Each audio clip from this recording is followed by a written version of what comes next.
तुलसी को जल देने के क्या फायदे होते हैं। दोस्तों, एक बार की बात है, देवर्षि नारद भगवान श्री कृष्ण से मिलने के लिए द्वारिका नगरी में पधारते हैं। नारद जी को देखकर भगवान श्री कृष्ण प्रसन्न होकर उनका स्वागत करते हुए कहते हैं, आइए देवर्षि, द्वारिका में आपका स्वागत है। आज किस प्रयोजन से द्वारिका में आपका आगमन हुआ है। नारद जी कहते हैं, हे प्रभु, आप सब कुछ जानते हुए भी पूछ रहे हैं। हे भक्तवत्सल, अगर दास को आज्ञा दे तो आपसे मैं कुछ पूछने की चेष्टा करता हूं। बड़े दिनों से मेरे मन में यह शंका निर्माण हो रही है, सोचा आज आपसे पूछ ही लूं। श्री कृष्ण कहते हैं, हे देवर्षि, अवश्य पूछिए। आपकी हर शंका का समाधान करना मेरा कर्तव्य है। मैं जानता हूं कि आप अवश्य ही समस्त मनुष्यों के हित की बात ही पूछेंगे, इसीलिए आप निसंकोच होकर पूछिए। आपके मन में जो भी शंका हो उसका निवारण मैं अवश्य करूंगा। देवर्षि कहते हैं, हे प्रभु, देवी तुलसी का महात्म्य तो मैं जानता हूं और यह भी जानता हूं कि भगवान विष्णु को तुलसी का पौधा अत्यंत प्रिय है। किंतु हे प्रभु, तुलसी को जल देने से मनुष्य को कौन सा फल मिलता है। मैंने देखा है कि अनेक ऋषि मुनि तथा पृथ्वी लोक के निवासी तुलसी को जल अर्पण करते हैं। इसीलिए मैं आपके पास तुलसी को जल देने का महात्म्य जानने के लिए ही आया हूं। तुलसी को जल क्यों देना चाहिए और तुलसी को जल देने के क्या फायदे हैं, कृपया आप मुझे विस्तार से बताने की कृपा करें। भगवान श्री कृष्ण कहते हैं, हे देवर्षि, आप सत्य कहते हैं। वनस्पतियों में मुझे तुलसी सबसे अधिक प्रिय है। तुलसी साक्षात लक्ष्मी का ही रूप है। तुलसी पत्र के बिना भगवान विष्णु किसी भी प्रकार का भोग भी स्वीकार नहीं करते हैं। हे देवर्षि, आज मैं आपको तुलसी को जल देने के महात्म्य की एक अत्यंत प्राचीन कथा सुनाता हूँ। इस कथा के माध्यम से आपको आपके सभी प्रश्नों के उत्तर मिल जाएंगे। जो भी इस कथा को ध्यान से सुनता है उसे 100 वर्षों तक तुलसी को जल देने का फल मिलता है। इसीलिए देवर्षि, आप इस कथा को ध्यान से पूरा अवश्य सुने। देवर्षि कहते हैं, हे प्रभु, आपके मुख से साक्षात माता लक्ष्मी स्वरूपा तुलसी को जल देने का महात्म्य सुनना बड़े सौभाग्य की बात है। इसीलिए हे प्रभु, आप मुझसे इस महात्म्य को कहिए। मैं ध्यान पूर्वक इसका श्रवण करूंगा और इसका तीनों लोकों में प्रचार करूंगा। फिर भगवान श्री कृष्ण नारद जी को कथा सुनाने लगते हैं। प्राचीन काल की बात है, सह्य पर्वत पर करवीरपुर में धर्मदत्त नाम के एक विद्वान ब्राह्मण रहा करते थे। धर्मदत्त भगवान विष्णु की भक्ति करने वाले, एकादशी का व्रत करने वाले तथा भली भांति भगवान विष्णु की भक्ति में सदैव ही तत्पर रहते थे। वे नित्य तुलसी का पूजन किया करते थे। नित्य सुबह जागकर तुलसी को जल देना, तुलसी की परिक्रमा करना और संध्या के समय तुलसी के पास दीपक जलाकर भगवान विष्णु का नाम स्मरण किया करते थे। द्वार पर आए हुए अतिथियों का वे आदर सत्कार करते थे। द्वार पर आए हुए अतिथि को वे भगवान विष्णु का रूप मानकर ही उनका सम्मान करते थे। उस ब्राह्मण के गांव में भगवान विष्णु का एक अत्यंत सुंदर और शोभायमान मंदिर था। एक दिन वह ब्राह्मण सुबह जल्दी जागकर स्नान आदि कार्य संपन्न करके भगवान विष्णु के मंदिर की ओर निकल जाता है। उसके पास भगवान के पूजन की समस्त सामग्री होती है और साथ में तुलसी जल भी होता है। मंदिर को जाने के लिए जंगल के मार्ग से वह निकल पड़ता है। कुछ देर तक चलने के बाद उसे एक राक्षसी दिखाई पड़ती है जो उसी की तरफ आ रही होती है। उस राक्षसी की आवाज बहुत भयंकर होती है, जिसे सुनकर कोई भी भय से थर थर कांपने लग जाए। राक्षसी के दांत लंबे और टेढ़े मेढ़े होते हैं। उसकी लपलपाती जीभ, ढसी हुई लाल रंग की आंखें, नग्न शरीर और बड़े बड़े ओंठ, सिर पर बड़े बड़े सिंग होते हैं, जिसे देखकर कोई भी साधारण मनुष्य भयभीत हो जाए। वह भयंकर राक्षसी ब्राह्मण को देखकर उसे खाने के लिए उसकी तरफ आने लगती है। राक्षसी सोचने लगती है, आज तो बहुत ताजा ताजा मांस खाने को मिलेगा। आज मेरा शिकार मेरी तरफ ही आ रहा है। उस राक्षसी को देखकर वह ब्राह्मण भयभीत हो जाता है और भगवान से रक्षा की प्रार्थना करने लगता है। वह ब्राह्मण उस राक्षसी से बचने के लिए झाड़ियों के पीछे छिप जाता है, लेकिन वह राक्षसी उसके नजदीक आ जाती है और कहने लगती है, हे मनुष्य, तू मुझसे बच नहीं सकता, तेरी मृत्यु तय है। आज ईश्वर ने तुझे मेरा ग्रास नियुक्त किया है, इसीलिए तू बचने का व्यर्थ ही प्रयास कर रहा है। इस जंगल में मुझसे कोई नहीं बच सकता। जो भी प्राणी मेरे पास आता है वह मेरा भोजन अवश्य बन जाता है। मुझे पता है तू झाड़ियों के पीछे छिपा हुआ है, तेरी आकृति मुझे साफ साफ दिखाई पड़ रही है, इसीलिए तू जल्दी मेरे सामने आ जा। राक्षसी की ऐसी बातें सुनकर ब्राह्मण के पसीने छूटने लगते हैं। वह भय से थर्रा उठता है, उसका अंग अंग कांपने लगता है। फिर वह ब्राह्मण भगवान विष्णु का स्मरण करते हुए सोचने लगता है, मैं भगवान विष्णु का परम भक्त हूँ, नित्य उनकी पूजा करता हूँ, मुझे राक्षसों से कैसा भय। अगर भगवान की यही इच्छा है तो मैं उस राक्षसी के सामने खड़ा हो जाता हूँ। फिर वह ब्राह्मण साहस करते हुए बाहर आ जाता है और साहस करते हुए वह पात्र में रखा हुआ तुलसी दल मिश्रित जल उस राक्षसी के ऊपर फेंक देता है। तुलसी दल मिश्रित जल राक्षसी पर पड़ते ही राक्षसी का अंग अंग जलने लगा और उसके सभी पातक नष्ट हो गए। उस जल के प्रभाव से उस राक्षसी का उग्र स्वभाव अचानक से शांत हो गया और फिर उसे अचानक से उसके पिछले जन्मों का स्मरण होने लगा। उसने पिछले जन्म में जो जो पाप कर्म किए थे वह सब उसे याद आने लगे और उसे नरक में कौन कौन सी सजाएं भुगतनी पड़ी थी, सब कुछ अचानक से उसे याद आ गया।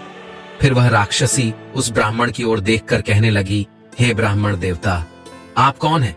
आपने मुझ पर यह कौन सा जल डाल दिया है जिससे मेरा अंतकरण शुद्ध हो गया है, मेरी तामसिक प्रवृत्ति नष्ट हो गई है।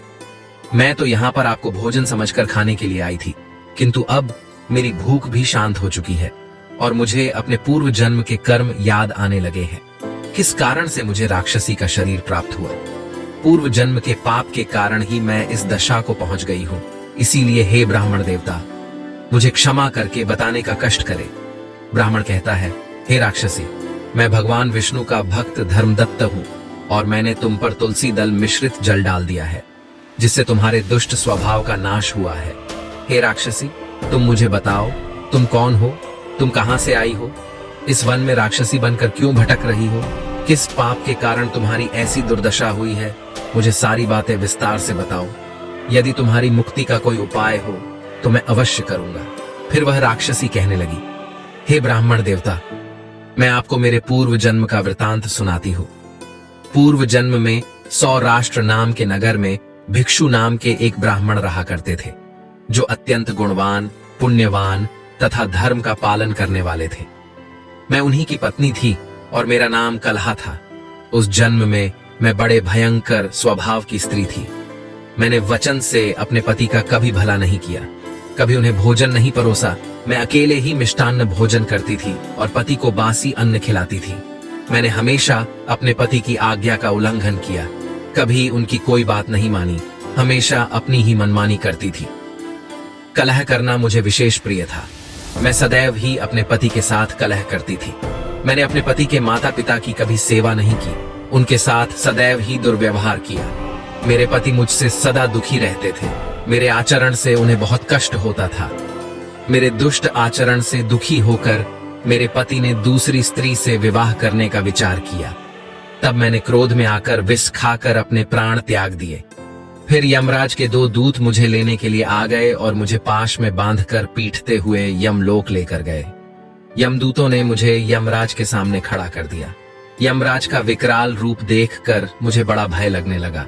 मुझे देखकर यमराज ने चित्रगुप्त से कहा, हे चित्रगुप्त, देखो तो सही, इस स्त्री ने अपने जीवन में कौन से कर्म किए हैं? इसने कोई शुभ कर्म किए हैं या नहीं? इसके पाप अधिक है या पुण्य? तब चित्रगुप्त ने मेरे कर्मों का लेखा जोखा देखते हुए कहा, हे धर्मराज, इसने तो अपने जीवन में कोई भी पुण्य का काम नहीं किया है। ये स्वयं मिष्टान्न भोजन करती थी और पति को बासी भोजन खिलाती थी, इसीलिए इसे चमगादड़ के जन्म में डाल देना उचित होगा, जहां पर ये विष्ठा खाती हुई जीवन व्यतीत करे। इसने सदैव ही अपने पति से द्वेष किया है तथा इसकी प्रवृत्ति सदा ही कलह करने वाली थी, इसीलिए इसे सुअर्णी के जन्म में डाल दिया जाए, जहां पर ये विष्ठा का भोजन करती हुई समय व्यतीत करे। हे धर्मराज, इस पापी स्त्री ने जिस बर्तन में भोजन बनाया उसी बर्तन में हमेशा भोजन किया है। इसी दोष के कारण इसे बिल्ली के जन्म में डाल दिया जाए, जिससे ये अपने ही संतान का भक्षण करने लगेगी। इस स्त्री ने अपने पति को निमित्त बनाकर विष प्राशन करके आत्मघात किया है।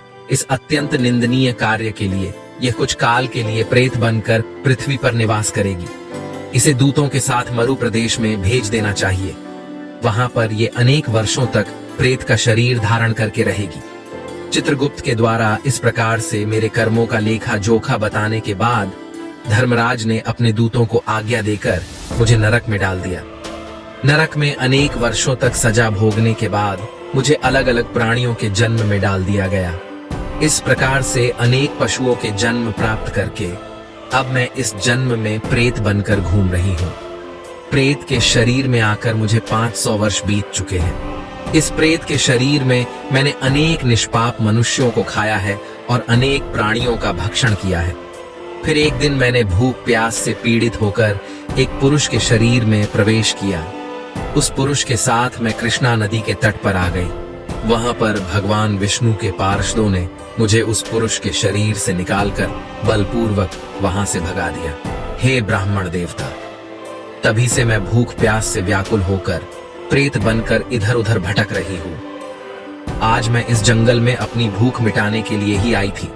तब मेरी नजर आप पर पड़ी, किंतु आपके हाथ से मेरे ऊपर तुलसी दल मिश्रित जल पड़ने से मेरे पाप नष्ट हो गए और मुझे मेरे पूर्व जन्म का स्मरण हुआ, जो मैंने आपको सारा सारा बता दिया है।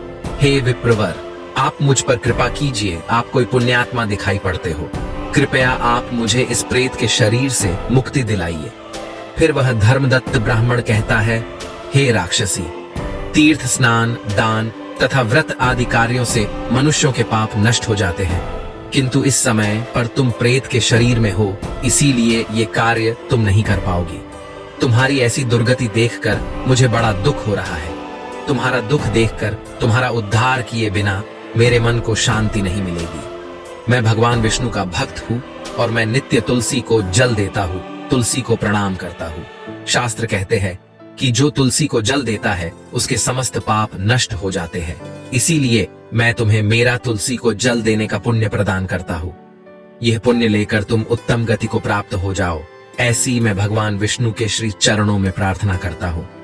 इतना कहकर धर्मदत्त ने भगवान विष्णु का स्मरण करते हुए तुलसी मिश्रित जल उस राक्षसी के शरीर पर डाल दिया और कहा, हे प्रभु, मैंने सच्चे हृदय से तुलसी को जो जल चढ़ाया है उसका पुण्य इस राक्षसी को देता हूँ। कृपया इसको मुक्ति प्रदान कीजिए। जैसे ही वह तुलसी मिश्रित जल उस राक्षसी के शरीर पर पड़ा, उसका राक्षसी शरीर भस्म हो गया और उसके शरीर से एक दिव्य रूप धारण की हुई स्त्री निकली। वह साक्षात देवी के समान तेजस्विनी दिखाई देने लगी। उसका रूप देखकर ऐसा जान पड़ रहा था कि वह स्वर्ग लोक की कोई अप्सरा हो। तब उस स्त्री ने धर्मदत्त को प्रणाम किया और कहने लगी, हे द्विज श्रेष्ठ, आपकी कृपा से मुझे इस पापी शरीर से मुक्ति मिली है। मैं पाप के समुद्र में डूब रही थी, आप मेरे लिए नौका बनकर आए हैं। फिर आकाश से एक दिव्य विमान जमीन पर उतर आया। उस विमान में भगवान विष्णु के 2 पार्षद बैठे हुए थे। उस दिव्य विमान और उसमें बैठे हुए पार्षदों को देखकर धर्मदत्त को बड़ा विस्मय हुआ। उसने उन पार्षदों को प्रणाम किया। ब्राह्मण को प्रणाम करते हुए देखकर वे पार्षद कहने लगे, हे ब्राह्मण, तुम्हें धन्यवाद है, क्योंकि तुम सदा ही भगवान विष्णु की आराधना में संलग्न रहते हो, अतिथियों का सत्कार करते हो। तुम धर्मात्मा हो और एकादशी के व्रत का अनुष्ठान करते हो। तुमने बचपन से लेकर आज तक तुलसी को जल दिया और उसकी सेवा की है। तुम्हारे पुण्य के दान से ही यह राक्षसी पाप से मुक्त होकर विष्णु लोक को जा रही है। जब तुम्हारे इस शरीर का अंत होगा, तुम अपनी पत्नी के साथ भगवान विष्णु के धाम वैकुंठ लोक में जाओगे और उन्हीं के समीप चिरकाल तक निवास करोगे। श्री कृष्ण कहते हैं, हे देवर्षि, इस प्रकार से तुलसी को जल देने का पुण्य प्रदान करके धर्मदत्त ब्राह्मण ने उस राक्षसी को मुक्ति दिलाई है। भगवान श्री कृष्ण कहते हैं, हे देवर्षि, वनस्पति नाम तुलसी, मासा नाम कार्तिकः प्रिय, एकादशी तिथि नाम चक्षेत्राणाम द्वारका मम। वनस्पतियों में मुझे तुलसी प्रिय है, मास में कार्तिक मास, तिथि में एकादशी और क्षेत्र में मुझे द्वारका प्रिय है। इसीलिए जो मनुष्य नित्य तुलसी की पूजा करता है, तुलसी को जल देता है, वह मुझे सबसे अधिक प्रिय है। उस मनुष्य की कभी दुर्गति नहीं होती है, वह कभी नरक में नहीं गिरता है। जिन घरों में तुलसी का पौधा सदैव ही हरा भरा रहता है, उस घर में सुख शांति और समृद्धि बनी रहती है। भगवान विष्णु की पूजा में और उन्हें चढ़ाए जाने वाले भोग में तुलसी के पत्र अवश्य होने चाहिए, क्योंकि तुलसी पत्र के बिना भगवान विष्णु किसी भी प्रकार का भोग स्वीकार नहीं करते हैं। इसीलिए प्रत्येक घर में तुलसी का पौधा अवश्य होना चाहिए। जहां पर तुलसी का पौधा हो, उस स्थान के आसपास थूकने से घोर अनर्थ होता है। तुलसी के पास जल से भरा हुआ पात्र भी नहीं रखना चाहिए। तुलसी के पौधे के पास दीपक जलाने के बाद दीपक को वहां से हटा देना चाहिए। क्यों कि तुलसी के नीचे बुझा हुआ दीपक रखना अशुभ माना जाता है।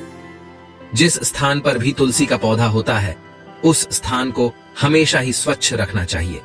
इसीलिए नियमित रूप से तुलसी के पौधे का पास साफ सफाई का ध्यान रखिए। शास्त्रों के अनुसार मासिक धर्म के दौरान महिलाओं को तुलसी के पौधे में पानी नहीं डालना चाहिए और तुलसी को स्पर्श करना भी वर्जित है। तुलसी को बिना स्नान किए जल नहीं देना चाहिए और पैरों में चप्पल आदि पहनकर भी तुलसी को जल ना दे।